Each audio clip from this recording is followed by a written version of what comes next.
Hey everyone, Archie here. It's Indian restaurant style chicken tikka Jalfrezi, but I'm going to warn you, it's spicy. Very spicy.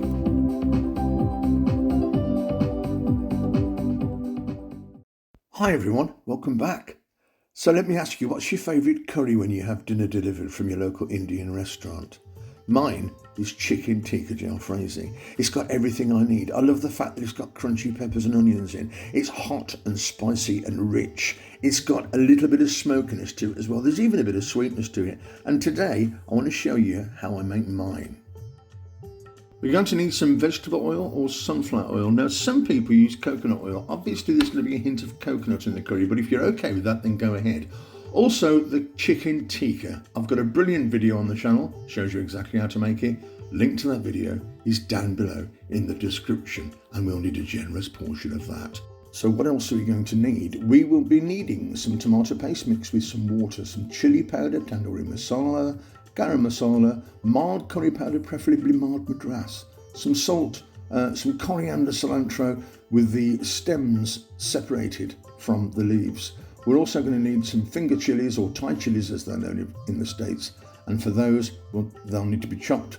One will need to be chopped rather, and two, we're just going to split lengthways and pop it in the curry halfway through. In addition to that, we'll need some red bell peppers and green bell peppers cut into nice thick strips along with the onions, and garlic and ginger paste, and of course there's that pepper that I mentioned previously. Most Western Indian restaurants use a base gravy to make their curries.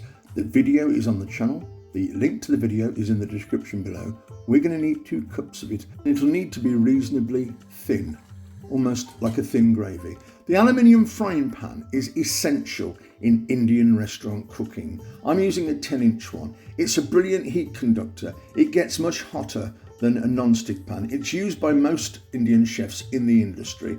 That is exactly what I bought from Amazon. They're out there in the States, you've got them too. It's just quite simply an aluminium frying pan.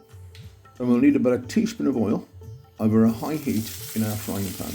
In goes the red bell pepper, green bell pepper and onions, all cut roughly the same size, like long strips. Let's throw in the finely chopped 1 green chilli as well. Now this bit is just a case of cooking the peppers and the onions. I want them to stay crunchy, but I want to slightly brown them on the outside, almost burn the skins of the peppers if you like. It gives us a nice smoky flavour, which is essential to a chicken Jalfrezi. That'll take you 3 or 4 minutes. Once you've done that, just reserve the peppers and the onions to one side on a plate. So we'll need a fair amount of oil in the pan, along with our garlic paste and our ginger paste. I'm using that fabulous frozen version. It comes in tablets and I just love it. Cook the ginger and garlic over a medium heat for a couple of minutes, but please try not to brown it at this stage. Now we're going to throw in our spices all together and on a medium heat. If you feel it's getting a bit hot, then turn it down to a low heat. The idea here is to give it 2 minutes for us to extract all those amazing flavours from our spices in the hot oil. So effectively we're almost this is the start of our paste, our curry paste. If you do buy a curry paste, this is pretty much what we're creating here. Once we've given it a couple of minutes, throw in that tomato mixture and then cook over a medium heat for another 2 minutes. We're looking at this stage just to take out some of the excess moisture of our tomato mixture. And at the same time, we're looking to continue cooking our spices. In goes our split chilies and our coriander cilantro stalks.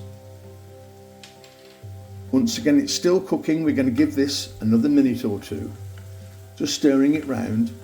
And the water content in the frying pan is evaporating as you stir fry. This is when we add our first batch of base gravy, curry gravy. Only about half a ladle, and then we're going to stir fry that for another 2 minutes. And what we're doing now is we're starting to make it richer. We're starting to form the base of our curry. Little additions of base gravy, and then 2 minutes giving it a stir and reducing it. So the second batch of base gravy goes in, pretty much the same as the first. Pop it in and then stir fry for a couple of minutes over a medium heat. And if you follow these instructions, you're going to make a perfect curry, I promise. Now the third base gravy addition, and this time we're going to put a full ladle in, or half a dozen tablespoons. And now we're going to stir fry that once again, slightly reducing it. We're going to give this one about 3 minutes over a medium heat. The sauce at this stage is becoming much more intense. And when you've given that 3 minutes and you can see exactly what's going on, it's looking absolutely fabulous. Once the third addition of base gravy has gone in, we're going to add the cooked chicken and our veggies. That's all going in now. And obviously we need to stir fry that for a few minutes just to get the heat and to get all the spice mixture coating all those vegetables. And that's just a case of making sure everything's nicely warmed through. The other thing we need to think about is the flavours from the chicken tikka are going to add to our sauce. I've just thrown a tomato in. It's optional, and it wasn't mentioned in the ingredients earlier, just a chopped tomato. Now the final addition of base gravy, 2 full ladles go in.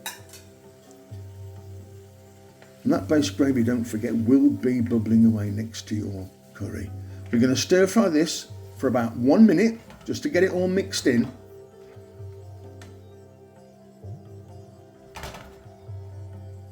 And once we've done that, this is the bit where we just leave the curry alone to reduce. We're going to just leave it alone for about 3 minutes over a medium to a high heat and just let it reduce for 3 minutes, and then it's pretty much ready. And obviously the smell in your kitchen now is spectacular. Really, really beautiful.